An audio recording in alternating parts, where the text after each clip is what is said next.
Meu marido tem um grupo de amigos no WhatsApp chamado Manual de Sobrevivência para Maridos. Eu entrei por acidente. E vi coisas que não vou conseguir esquecer. Eu nunca mexi no celular do Ethan. Mesmo quando ele saía para atender ligações no quintal, mesmo quando ria olhando a tela e não me contava o motivo. Mas naquele domingo ele esqueceu o telefone no banheiro.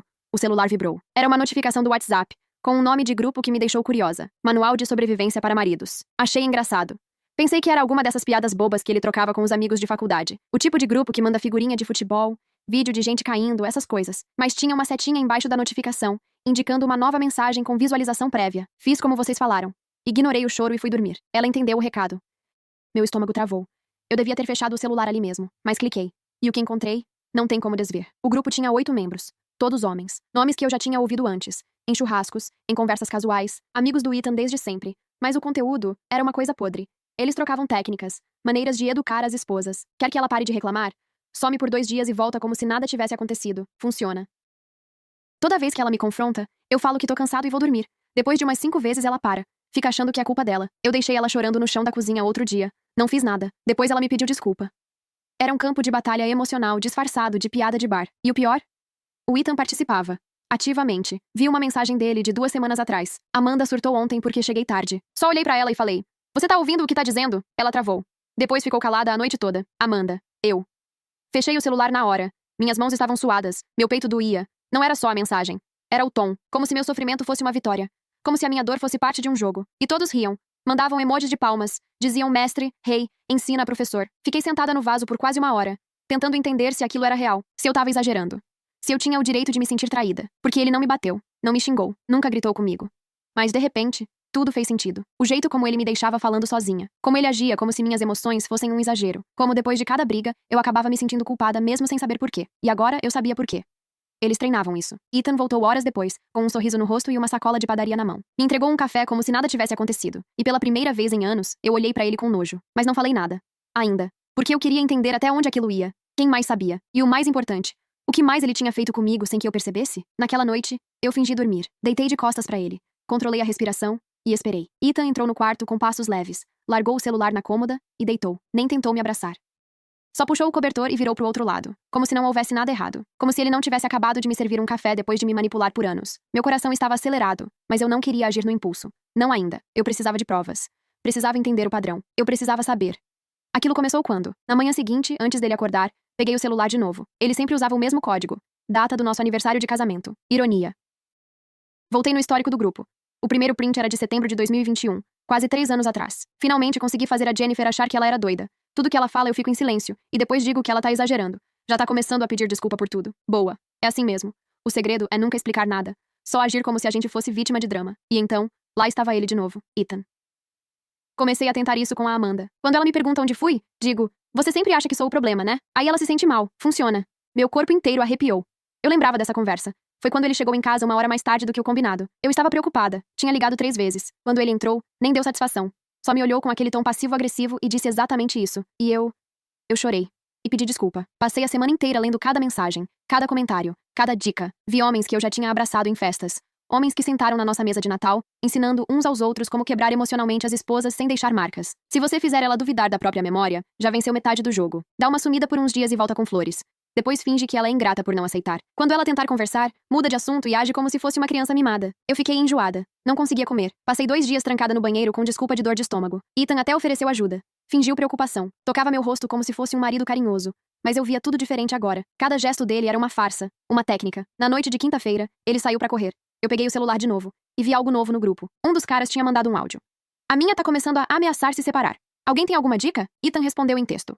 "Não cai nessa. É blefe. Elas falam isso pra ver se a gente se desespera. Ignora. Dá um gelo de leve. Se continuar, faz ela se sentir culpada. Funciona." A minha respiração travou. Porque 3 semanas atrás, eu ameacei isso, brincando. E ele me ignorou. Dormiu como se não tivesse escutado. Mas agora eu sabia que era parte do manual. Eu não dormi aquela noite. Fiquei olhando ele respirar ao meu lado, me perguntando quem era aquele homem, e o que mais ele tinha aprendido a fazer comigo. Na sexta, comecei a planejar.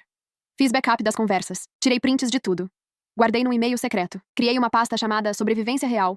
Porque agora eu sabia. Eu não estava exagerando. Não era louca. Não era fraca. E se ele achava que tinha me treinado, estava na hora de mostrar que eu também sabia jogar. No sábado, acordei antes dele e fui direto pra cozinha. Preparei café, arrumei a mesa, agi como se nada tivesse acontecido. Ele desceu sorrindo, ainda de pijama. Me deu um beijo na testa e perguntou: "Dormiu melhor?" Olhei pra ele e sorri, forçado. Mas ele não percebeu. Dormi sim. Obrigada por perguntar. Se tem uma coisa que aprendi lendo aquele grupo nojento, é que eles se acham invisíveis. Acham que são mais espertos do que qualquer mulher, que a gente não percebe, que a gente engole tudo. Mas naquele momento eu só pensava em uma coisa. Ele não fazia ideia do que estava por vir. Passei o dia todo com ele, prestando atenção em cada movimento. Ele me chamava de amor, segurava minha mão, fazia comentários casuais tipo, a gente tá tão bem ultimamente, né? Eu respondia com um aceno de cabeça, fingindo concordar. E tudo nele parecia coreografado, como se ele tivesse ensaiado aquele roteiro de marido perfeito. O que me deixou mais irritada foi notar que ele achava que funcionava, que aquele papel bastava, que todo o resto tinha sido deletado da minha mente. No fim da tarde, ele disse que ia sair pra resolver umas coisas. Eu sabia o que aquilo significava. Eram nesses horários soltos que ele costumava sumir, e depois voltava como se eu fosse dramática por perguntar. Dessa vez eu não perguntei nada, só observei. Assim que ele saiu, peguei o notebook e abri os arquivos. Os prints, os áudios, os vídeos de tela. Estava tudo ali. Quase sem evidências de abuso emocional orquestrado. Comecei a montar um dossiê. Cada mensagem do grupo vinha com data, hora, comentário do Ethan e uma lembrança minha daquele mesmo período. Setembro de 2021. Mensagem do Ethan no grupo. Comecei a aplicar a tática do silêncio. Ela chora e eu saio da sala. Parece estar funcionando. Minha lembrança. Foi o mês que minha mãe teve um AVC leve. Eu estava desesperada. E ele me deixou chorando na sala porque não aguentava drama. Montei uma linha do tempo. Cada vez que eu pensei que estava exagerando. Cada vez que pedi desculpa por algo que nem entendi direito. Cada vez que pensei, será que sou eu o problema? Eu fiz um mapa, literalmente, com datas, frases, ações. E quando terminei, não dava mais pra negar. Ele seguiu o manual, passo a passo. À noite, ele voltou sorrindo, com pizza e vinho. Me abraçou por trás, enquanto eu organizava os talheres. Ah, achei que ia te fazer feliz hoje, ele disse como se fosse um presente. Que bom, respondi, virando de leve o rosto pra ele. Sabe que eu ando pensando muito ultimamente. Pensando no quê? Sorri e peguei 2 taças. Ele não desconfiou de nada. Porque na cabeça dele, eu era a Amanda de sempre, a que se culpava, a que se retraía, a que acreditava quando ele dizia que tudo era coisa da minha cabeça. Mas naquela noite, eu não era mais ela. Serviu vinho, comemos, assistimos um filme, e quando ele dormiu, eu fiquei acordada. Já tinha decidido. Eu não ia confrontá-lo ainda. Não valia a pena discutir com alguém que vive num teatro. Mas eu ia sair disso, com provas, com tudo. E eu não ia embora de cabeça baixa. Ele me treinou por 3 anos. Agora era minha vez de mostrar que aprendi. Domingo de manhã, acordei antes do sol. Ethan ainda dormia, o rosto tranquilo, a respiração pesada, a imagem de alguém em paz, o que tornava tudo ainda mais absurdo. Peguei o celular dele mais uma vez com calma. Eu já tinha todos os prints que precisava, mas queria confirmar se o grupo ainda estava ativo. E estava. Tinha novas mensagens da madrugada. Minha começou a desconfiar. Tá mais fria. Relaxa, é só fase. Elas sempre voltam pro padrão. O segredo é agir como se você não tivesse percebido. Elas se desgastam sozinhas. E, por último, uma resposta do Ethan. A Amanda tá bem tranquila. Acho que superei a fase de drama. Meu sangue ferveu. Tranquila. Ele achava que eu estava tranquila. Fui até o banheiro e encarei meu reflexo. Eu parecia exatamente isso. Calma, cabelos presos, olhar neutro, expressão serena. Mas por dentro, havia um tipo de raiva que eu nunca tinha sentido. Uma raiva fria, silenciosa. E era isso que ia me ajudar. No café da manhã, ele veio com aquele mesmo jeito de sempre, leve, controlado, medindo cada palavra. Me contou histórias sobre o trabalho, riu, me elogiou por coisas pequenas, e eu apenas escutava. Enquanto ele falava, percebi o quanto cada detalhe dele era uma encenação. O jeito que fazia pausas, o tom da voz, até a forma como tocava minha mão. Tudo tinha um propósito. Era como assistir alguém representando um papel que acredita dominar. E ele achava que eu era o público ingênuo. Depois do almoço, ele saiu para encontrar os amigos. Os mesmos do grupo. Foi aí que decidi o próximo passo. Peguei o computador e comecei a procurar os perfis das esposas deles no Facebook. Algumas eu conhecia pessoalmente. Outras, só de fotos em festas ou comentários. Criei um e-mail anônimo. Enviei um por um.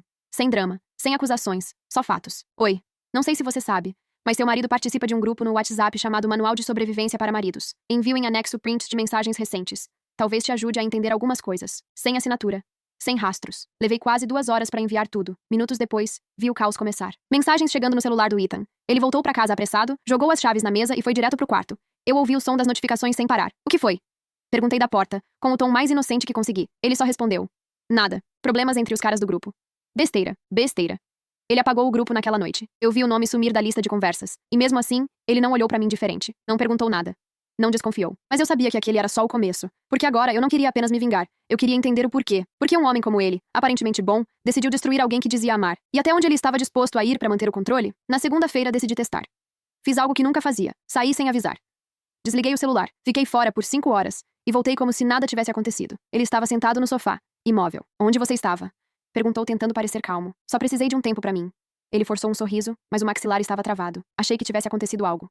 Não. Respondi, firme. Só quis respirar. E naquele instante, pela primeira vez em 3 anos, eu vi medo nos olhos dele. Naquela noite, ele tentou fingir que estava tudo normal, mas eu percebi cada microexpressão. O toque forçado, o sorriso tenso, a respiração controlada. Ethan estava incomodado, mas não sabia o motivo. Ele estava perdendo o controle, e eu sentia um prazer silencioso em ver isso acontecer. No jantar, ele perguntou. Tá tudo bem entre a gente? Tá sim, respondi, mexendo na comida sem levantar o olhar. Por que não estaria? Ele hesitou como se buscasse alguma pista escondida no meu tom de voz. Você anda diferente. Engraçado, falei com calma. Eu ia dizer a mesma coisa. O silêncio que veio depois foi longo, quase sufocante. Ele desviou o olhar, mas eu percebi o nervosismo. As mãos suavam, ele batia o pé sob a mesa. E quando foi dormir, pegou o celular para levar consigo, algo que ele não fazia há meses. Só que o que ele não sabia é que eu já tinha tudo. Absolutamente tudo. Na manhã seguinte fiz algo que não esperava de mim mesma. Fui até o trabalho dele. Ethan era gerente de marketing numa empresa em Boston. Todos o adoravam. Um homem íntegro, super gentil, exemplo de marido. As colegas sempre diziam que eu era sortuda. Eu sorria e fingia concordar. Mas agora eu via o quanto eu tinha vivido uma mentira. Esperei ele sair para uma reunião e procurei discretamente a Emily, uma colega dele que sempre me tratou bem. Ela parecia surpresa por me ver ali. Amanda, que bom te ver. Tá tudo bem? Assenti e sorri, tentando parecer leve. Tá sim. Só vim trazer uma coisa pro Ethan. Mas o que eu realmente queria era observar, entender quem ele era quando eu não estava por perto. E em poucos minutos ficou claro. Ele era o mesmo manipulador, só que com outra máscara. Charmoso, educado, atencioso e totalmente falso. Quando ele me viu, disfarçou o incômodo. Amor, o que você tá fazendo aqui? Só quis te ver. Sorri. Senti saudade. Os colegas sorriram. Acharam fofo. Mas ele sabia que tinha algo errado. E eu vi nos olhos dele. Pela primeira vez, ele estava desconfiando de mim. Naquela noite, quando chegamos em casa, ele começou a testar. Falava de assuntos antigos para ver se eu reagia. Fazia perguntas indiretas. Tentava me fazer sentir culpada por algo que nem existia. Mas dessa vez, nada funcionava. E quando ele percebeu isso, o sorriso dele sumiu. Você tá me escondendo alguma coisa, Amanda? Perguntou num tom baixo, quase calmo demais. Não. Respondi. Firme. Acho que você que anda se escondendo. Ele me encarou em silêncio, tentando entender até onde eu sabia. Mas eu me mantive fria. Controlada. Como ele me ensinou. No dia seguinte, recebi uma mensagem de um número desconhecido. Sem nome, só o texto. Você não devia ter mandado aqueles prints. Agora ninguém confia em ninguém. O Ethan tá furioso. Cuidado. Meu coração gelou.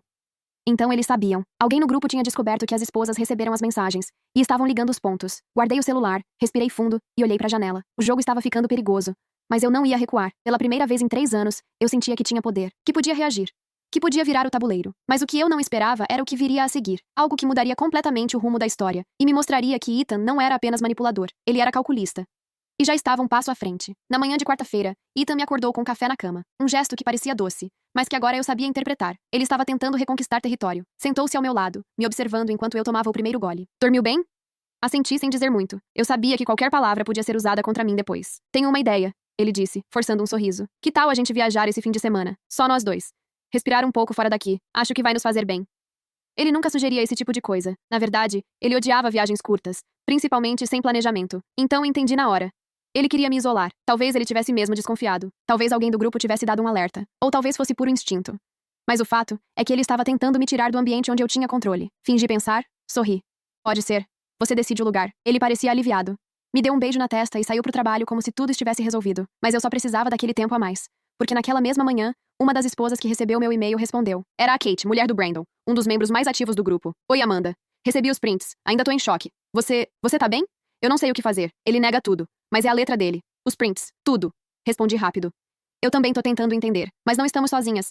E isso não pode continuar. Nos dias seguintes, mais 3 esposas responderam. Uma delas, inclusive, já tinha confrontado o marido. E a reação dele foi exatamente como previsto. Ele inverteu a culpa, chamou de louca, disse que era montagem, que era coisa da cabeça dela, exatamente como o manual o ensinava. Foi aí que a ideia surgiu. Eu, Kate e as outras mulheres marcamos uma reunião virtual, com os rostos escondidos e nomes falsos. Cada uma com medo, cada uma carregando a mesma dúvida. Como fomos enganadas por tanto tempo? Falamos por horas. Compartilhamos histórias, táticas, frases idênticas usadas por homens diferentes. Todas nós fomos vítimas da mesma encenação. Era uma rede. E no fim da conversa ficou claro. Isso não era só um grupo de WhatsApp. Era um clube. Uma espécie de culto da manipulação. E nós? Todas com autoestima destruída. Todas achando que estavam exagerando. Que o problema era a gente. Mas agora sabíamos. E isso mudava tudo. Voltei pra casa decidida a não ir na tal viagem com o Ethan. Ele não podia me isolar. Precisava saber que eu não era mais a Amanda que ele manipulava.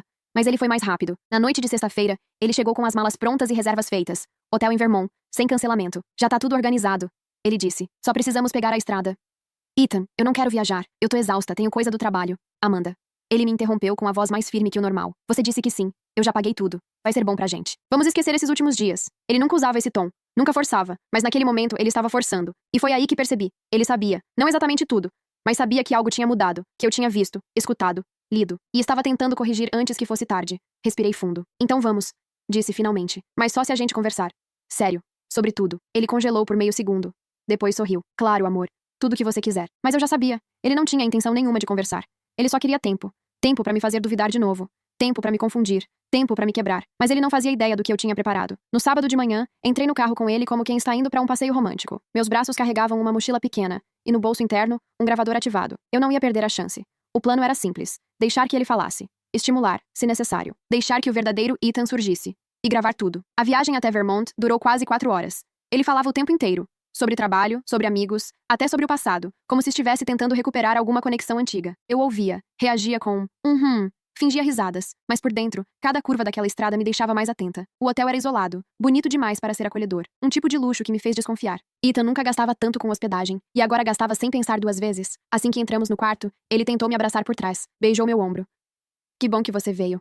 A gente precisava disso, não é? Precisava sim, respondi sentando na cama. Mas eu quero que a gente fale sério. Ele ficou em silêncio por alguns segundos. Depois sentou ao meu lado, meio teatral. Sobre o quê? Você sabe. Ele olhou nos meus olhos. Pela primeira vez não fugiu. Amanda.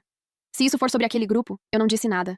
Só deixei o silêncio fazer pressão. Ele suspirou, baixou o olhar. Tá bom. Sim, eu participei, mas você entendeu errado. Era só zoeira. Os caras exageram e eu entrei na onda. Não tem nada real ali. Aquilo me deu raiva, mas eu mantive o controle. Você me treinou, Ethan. Você usou tudo aquilo contra mim. Não foi zoeira. Foram anos. E você sabe disso. Ele balançou a cabeça, tentando negar. Você tá vendo as coisas de um jeito distorcido. Eu te amo. Sempre amei. Você acha que se eu fosse esse monstro que você tá imaginando, eu teria me preocupado com você? Te apoiado quando sua mãe ficou doente? Dormido no chão do hospital quando você passou mal? Ele estava misturando tudo, usando memórias reais como escudo. Tática clássica. Eu já tinha lido isso nas mensagens. Quando ela te confrontar, lembre momentos bons. Isso confunde. Ajuda a resetar o emocional. Então, eu joguei limpo. Eu tenho tudo gravado. As mensagens, os áudios, até sua voz nesse momento. Ele parou. Você tá brincando, né? Tô avisando porque, a partir de agora, nada disso é segredo. E eu não tô sozinha. Outras mulheres também sabem. Outras esposas. O rosto dele mudou. Não era mais o marido simpático tentando salvar o casamento. Era o homem assustado.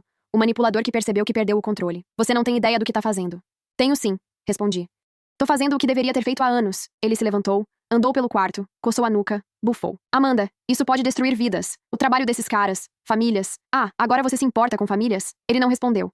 Só ficou parado, olhando pela janela. Pela primeira vez, ele não tinha uma resposta ensaiada. Naquela noite, dormimos no mesmo quarto, mas em mundos diferentes. Ele virou pro canto, em silêncio, e eu fiquei acordada, ouvindo a gravação no celular. Cada palavra dele registrada.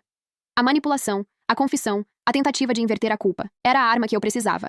E na manhã seguinte, enquanto ele tomava banho, peguei meu celular, entrei no grupo das esposas e escrevi. Tenho a gravação.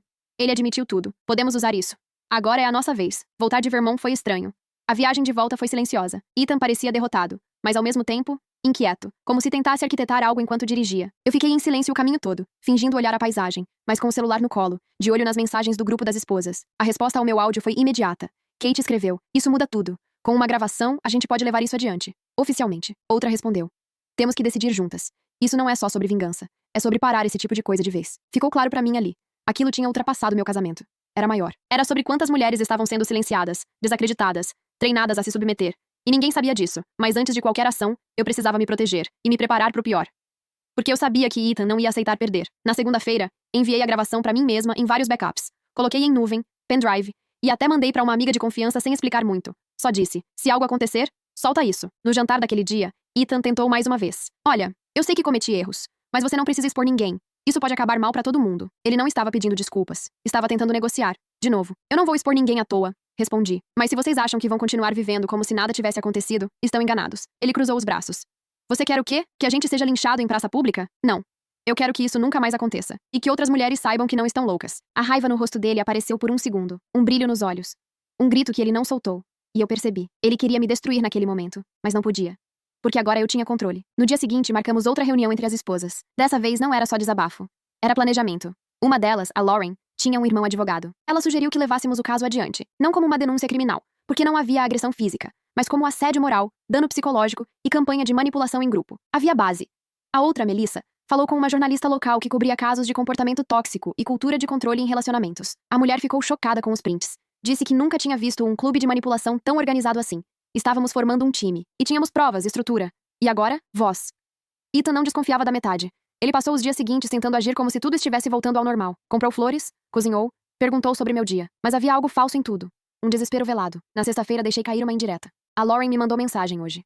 Quis saber se eu estava bem. Ele empalideceu. A esposa do Chris?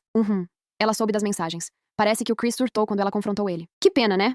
Ele não disse nada. Só apertou o garfo com força demais. Naquela noite, ele foi dormir cedo. Ou fingiu. Eu fiquei no sofá, olhando as mensagens chegando. A matéria vai sair em 3 dias. A jornalista vai proteger nossa identidade. Mas os áudios e prints vão ser citados. A Lauren vai entrar com processo contra o Chris. Vai ser o primeiro passo. E então eu percebi. Ethan não ia esperar pra ver isso acontecer. Algo estava por vir. E quando eu acordei no sábado, tive certeza. Ele não estava em casa. A cama estava arrumada. A chave do carro tinha sumido. E o celular dele? Tinha sido resetado. Nenhum dado, nenhuma pista. Tudo limpo. E na mesa da cozinha, havia apenas um bilhete, com a caligrafia dele. Você venceu. Mas isso ainda não acabou. Fiquei olhando aquele bilhete por vários minutos. Você venceu. Mas isso ainda não acabou. Aquilo não era um pedido de desculpas. Não era um reconhecimento de culpa. Era uma ameaça velada. Um aviso de que Ethan não tinha recuado. Só estava se reorganizando. Liguei pra ele na mesma hora. Celular desligado. Tentei os amigos, parentes, até o trabalho. Ninguém sabia onde ele estava. Ou estavam fingindo não saber. O vazio da casa me deu um arrepio estranho, como se ele ainda estivesse ali, espreitando. E eu percebi que mesmo longe, ele ainda estava tentando controlar a narrativa, me deixar insegura, me fazer duvidar do que fazer a seguir. Mas eu não ia parar. Mandei uma mensagem pro grupo das esposas. Ethan sumiu, deixou um bilhete, mas eu não vou recuar, a matéria vai sair, o processo vai acontecer. A Lauren respondeu imediatamente. Estamos contigo. Já demos entrada na papelada. Essa história vai sair do anonimato. Na segunda-feira, recebi um e-mail da jornalista. A matéria estava pronta. Ela só precisava da minha aprovação final para publicar. Ela usaria pseudônimos, alteraria alguns detalhes, mas manteria as evidências reais, prints, trechos do áudio, datas. Li cada linha com o coração acelerado. Era tudo ali. A crueldade camuflada de brincadeira, as técnicas de destruição emocional, os homens que se apoiavam e comemoravam quando suas esposas choravam em silêncio. E pela primeira vez, li minha história contada com clareza, sem distorção, sem o "mas ele sempre foi tão bom pra você", sem o "você deve estar exagerando". A matéria foi publicada numa quinta-feira, às 9h da manhã. Às 9h30, meu telefone não parava de tocar. Mensagens, e-mails, notificações. Algumas de apoio. Outras, de raiva. Algumas mulheres agradecendo. Outras, em choque, dizendo que tinham passado pelas mesmas coisas. E várias dizendo: eu achava que era culpa minha. No mesmo dia, o nome Manual de Sobrevivência para Maridos virou tópico quente em fóruns online. A matéria viralizou. E mesmo sem nomes revelados, logo descobriram os envolvidos. Alguém vazou mais prints. Um dos caras do grupo foi identificado por um detalhe na foto de perfil. A rede desmoronou. 2 deles foram afastados do trabalho. Um estava em processo de divórcio. Outro tentou processar a jornalista. E perdeu. E o Ethan? Sumido. Como se tivesse evaporado. Mas no sábado à noite, recebi uma mensagem de um número internacional. Sem nome, sem contexto. Só dizia: você vai destruir a vida de todos só porque se sentiu fraca? Eu soube na hora que era ele. Demorei alguns minutos para responder. Não, vou expor o que vocês fizeram. E se vidas forem destruídas, é porque elas estavam baseadas em mentira. Ele respondeu uma última vez. Cuidado, Amanda. Nem todo mundo aceita perder. Bloqueei o número. Mas aquilo ficou ecoando na minha cabeça. Porque mesmo exposto, mesmo encurralado, Ethan ainda queria uma última cartada. E eu sabia. Ele ia tentar virar o jogo.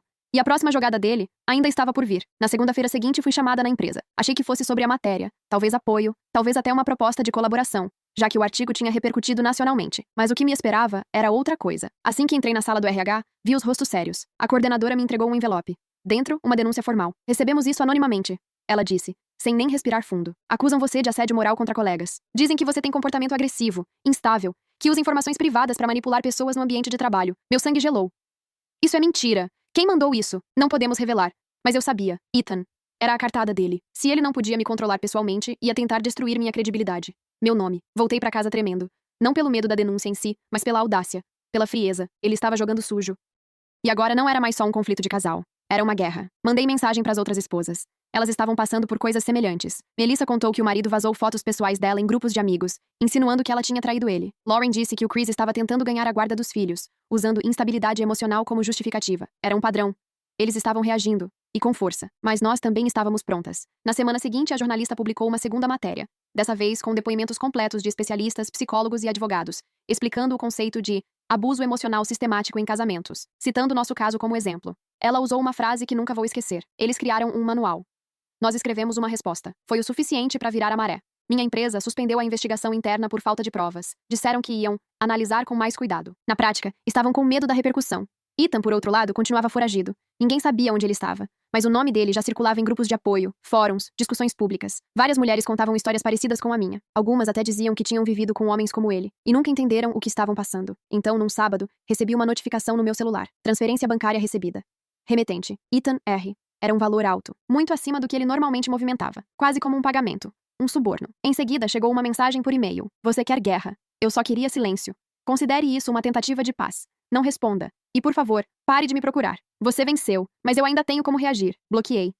Fui até a polícia. Mostrei a mensagem, a transferência, tudo. Eles disseram que ainda era uma zona cinzenta. Ele não estava me ameaçando diretamente, mas estava tentando me calar. E então eu entendi. Ethan não queria desaparecer. Ele queria me silenciar. Me transformar numa mulher marcada, desacreditada, uma figura frágil que desistiria com o tempo, mas não ia funcionar. No dia seguinte, entrei ao vivo num programa de entrevistas sobre relacionamentos abusivos. sem esconder o rosto, sem pseudônimos. Pela primeira vez, disse meu nome completo e contei minha história de ponta a ponta. Meu nome é Amanda Ruiz. E por 3 anos eu vivi com um homem que me manipulou usando um grupo de WhatsApp como apoio. Eles se chamavam de irmãos. Eu era o treinamento deles. A repercussão foi instantânea. E foi nesse momento que Ethan perdeu de vez o controle. No dia seguinte à entrevista, acordei com mais de 200 notificações, redes sociais explodindo, mensagens de apoio, convites para outros programas e ameaças. Algumas anônimas, outras claramente ligadas aos homens que ainda defendiam o tal manual. Mas o que me deu mais medo foi uma mensagem direta que chegou no meu e-mail pessoal, sem título, sem nome. Só o corpo do texto. Você acha que venceu, mas você só sobreviveu até aqui porque eu deixei. Vai descobrir o que é perder. Tentei manter a calma, mas aquilo mexeu comigo. E não porque eu achava que Ethan fosse me fazer mal físico. Ele não era impulsivo assim. O problema era o oposto. Ele era estratégico. Um homem que planejava tudo em silêncio. E se ele estava me ameaçando agora, é porque tinha certeza de que ainda tinha uma carta na manga. A polícia foi acionada. A delegada responsável pelo meu caso foi firme, mas clara. Ele não violou nenhuma ordem judicial. Não há mandado de prisão. Mas vamos intensificar a vigilância. Mantenha-se em lugares públicos. E se possível, não fique sozinha. Voltei para casa com um peso no peito. Cada canto da sala parecia mais escuro. Cada barulho da rua me fazia virar a cabeça. Era como se ele estivesse perto. Como se me observasse. Mas o que Ethan não sabia é que eu também tinha um plano. Liguei para Lauren, Melissa e Kate. Disse que era hora de mostrarmos que não estávamos apenas nos defendendo. Estávamos contra-atacando. Organizamos uma coletiva. Não em nosso nome pessoal, mas como representantes de uma nova ONG que estávamos fundando com a ajuda de advogados, psicólogos e ativistas.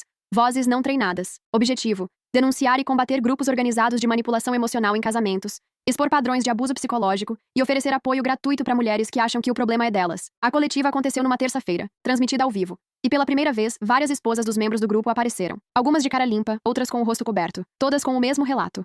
A dor invisível de ser controlada emocionalmente por alguém que te faz acreditar que você é exagerada, louca, ingrata. Durante o evento, alguém entregou uma carta para mim, sem remetente. Abri ali mesmo, na frente das câmeras. Um gesto impulsivo, mas que não me arrependi. Era de Ethan. Você tornou isso pessoal. Mas eu não vou cair sozinho. Tem mais homens como eu. Muitos. Mais do que você imagina. E eles não vão deixar barato. Mostrei a carta. Li em voz alta. Todos os microfones captaram. Depois olhei para a câmera e disse: que bom. Assim a gente sabe onde mirar. A sala explodiu em aplausos. E naquela noite, enquanto o país inteiro comentava a coletiva, eu soube que não havia mais volta. Nem para mim, nem para ele, nem para nenhum dos outros. Mas Ethan ainda tinha uma última jogada. E ela chegou exatamente uma semana depois. Uma intimação judicial. Ethan estava me processando por difamação, dano moral e invasão de privacidade. O processo era real, formal, assinado. Ele queria me calar na marra. Fiquei encarando aquela intimação por longos minutos. O papel tremia na minha mão, mas não era medo. Era raiva. Raiva por ele ainda tentar inverter tudo. Por transformar o agressor em vítima, e a vítima em culpada. Ethan me processando por difamação era a ironia mais absurda que eu já tinha vivido, depois de tudo que ele fez. Depois de destruir minha saúde mental por anos. Depois de me transformar numa marionete e comemorar com os amigos cada vez que eu chorava. Agora ele queria que o mundo visse ele como injustiçado. Mas eu não estava mais sozinha. Entreguei o documento para o nosso advogado, que já estava cuidando dos outros casos dentro da ONG. Ele analisou tudo com calma e disse: isso não é só uma tentativa de censura. É uma jogada de guerra. Ele quer te cansar no processo. Esgotar sua energia, sua grana, sua paciência. Mas não se preocupa. A gente vai pra cima. No mesmo dia, nossa equipe jurídica deu entrada com uma contra-notificação. E junto, anexamos todos os áudios, prints e o relatório psicológico que eu fiz depois que tudo veio à tona. Um laudo que apontava claramente o que eu sofri. Gaslighting prolongado, coerção emocional, sabotagem psicológica. A imprensa pegou o caso na hora. Homem que participava de grupo de manipulação processa ex-esposa por difamação. A matéria viralizou. A narrativa que ele tentou criar explodiu na cara dele. E foi nessa confusão que algo aconteceu. Recebi uma mensagem inesperada. Dessa vez, não era ameaça. Nem insulto. Era um nome que me gelou por dentro. Oi, aqui é a irmã do Ethan. A mensagem era curta. Podemos conversar? Tem algo que você precisa saber. Não estou do lado dele, juro. Respirei fundo antes de responder. A irmã do Ethan sempre foi distante. Educada, mas fria. Nunca nos envolvemos muito.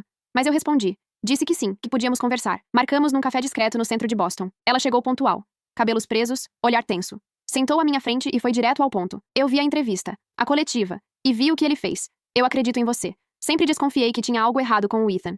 Mas agora eu sei. Por que me procurou? Perguntei desconfiada. Ela hesitou. Depois tirou da bolsa uma pasta. Colocou na mesa. Isso aqui são anotações que ele guardava. Papéis, rascunhos, coisas que achei no apartamento antigo da nossa mãe. Achei que fossem só bobagens. Mas agora, abri a pasta. Era pior do que eu imaginava. Folhas e folhas com frases sublinhadas, trechos de livros de manipulação emocional, notas escritas à mão tipo silêncio prolongado, digi, castigo eficaz. Quando ela ameaçar sair, finge a normalidade. Isso a destrói por dentro. Frases que desmontam. Você acha que é tão perfeita? Você tá ouvindo o que tá dizendo? Eu reconhecia todas, porque eu ouvi todas. Minha pele arrepiou. Aquilo era quase um manual físico daquilo que eles praticavam no grupo. Provas incontestáveis de premeditação. Ela me olhou nervosa.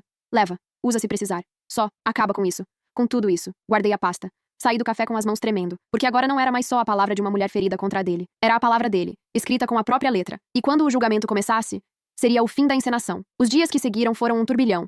A equipe jurídica quase não acreditou quando mostrei a pasta com os escritos do Ethan. Era exatamente o que faltava. A prova de intenção. Não só ele me manipulou. Ele planejou cada detalhe, escreveu, estudou. Refinou técnicas como se eu fosse um projeto de laboratório. A reação do advogado foi imediata. Isso é ouro. Essa pasta pode acabar com qualquer chance de defesa dele. Ele não vai conseguir dizer que foi brincadeira ou mal entendido. É deliberado. É calculado. Decidimos anexar o conteúdo ao processo. E mais, levamos o material à jornalista responsável pelas matérias anteriores. Ela publicou uma nova reportagem, com imagens borradas dos escritos e trechos reveladores. Manual real. Mulher encontra caderno do ex-marido com táticas de manipulação emocional. Foi o estopim. As redes sociais explodiram de novo. Pessoas comuns comentando, psicólogos analisando, até programas de TV começaram a debater o caso ao vivo. E pela primeira vez, as autoridades começaram a enxergar aquilo não mais como uma briga de casal, mas como uma estrutura de abuso sistematizado. Então, veio o momento que eu não esperava tão cedo. Recebi uma ligação do advogado. Ethan apareceu. Deu entrada no processo dele pessoalmente. Ele vai comparecer à audiência. Quando? Semana que vem. Ele quer defender a versão dele em juízo. A notícia caiu como um soco no estômago. Depois de todo esse tempo sumido, ele voltava. Não pra pedir desculpas, não pra admitir, mas pra se justificar, pra tentar vencer o jogo no tribunal, do jeito dele, com um discurso bonito, postura de vítima e negação total. Na semana seguinte, sentei no banco do tribunal com a mão suando. Meu coração disparava. Mas eu tinha cada prova, cada print, cada áudio. E agora, o manuscrito. Eu não precisava inventar nada. Só precisava mostrar. E então, ele entrou. Vestindo um terno escuro, barba feita, cabelo arrumado. Parecia o mesmo Ethan que todos achavam ser um bom homem. Olhou na minha direção por meio segundo. Sem emoção. Depois sentou do lado do advogado dele, como se aquilo fosse apenas um evento qualquer. A juíza pediu silêncio e deu início à sessão. Ethan foi o primeiro a falar. Nunca tive intenção de machucar minha esposa. O grupo era uma forma de desabafo entre amigos. Algumas mensagens foram tiradas de contexto. Nunca usei técnicas de manipulação de forma consciente. Eu amo a Amanda. Sempre amei. E estou arrasado com tudo isso. Mentira. Cada palavra. Calculada. O advogado dele tentou argumentar que os documentos da pasta eram anotações aleatórias, ideias soltas, sem relação direta com nossas interações. Foi então que meu advogado pediu a palavra. Ele apresentou o dossiê, um por um. Os prints, as datas, os áudios com as mesmas frases usadas por Ethan e depois encontradas no caderno. Uma sequência exata. Um reflexo de intenção. Depois, fui chamada para depor. Me levantei. Caminhei até o centro da sala. Minhas pernas tremiam, mas minha voz saiu firme. Por anos eu me perguntei se era exagero, se eu era sensível demais. Louca até. Mas agora sei. Era tudo parte de um plano. Um manual que ele seguia. Uma rede que encorajava homens a verem suas esposas como inimigas, não como parceiras. Mostrei um trecho da carta dele. Finja que não ouviu. Ela vai duvidar da própria memória. Eu ouvi isso, mais de uma vez, da boca dele, e duvidei mesmo. Achei que eu estava ficando instável, mas não era instabilidade. Era o que ele queria que eu acreditasse. Olhei pra ele. Eu sobrevivi. E agora vou garantir que outras mulheres também sobrevivam. Que saibam identificar, que saibam reagir. A sala ficou em silêncio. A juíza apenas anotou algo, impassível. A audiência terminou sem decisão imediata, mas eu saí dali sabendo. Ele não tinha mais pra onde correr. A verdade estava clara. Ethan me olhou uma última vez ao sair da sala. Não era ódio. Era algo pior. Medo. Porque finalmente ele percebeu que perdeu o único poder que mantinha sobre mim. A audiência abalou Ethan mais do que ele deixou transparecer. Nos dias seguintes, os advogados dele tentaram negociar um acordo, um pedido de retratação da minha parte, em troca da retirada do processo de difamação. Recusei sem pensar duas vezes. O advogado deles insistiu, tentando pintar aquilo como um encerramento digno para ambas as partes. Digno para quem?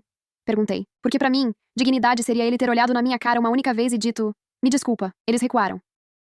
Do outro lado, o movimento em torno da nossa ONG, Vozes Não Treinadas, crescia rápido. A imprensa continuava cobrindo o caso, mas agora o foco era maior. Mulheres de todo o país mandando mensagens, compartilhando histórias parecidas, pedindo ajuda, orientação, apoio. Foi nesse ritmo que recebi uma ligação da jornalista que me acompanhava desde o início. Amanda, chegou algo aqui que acho que você precisa ver. Ela me mandou um áudio anônimo, recebido por e-mail na redação. A voz era masculina.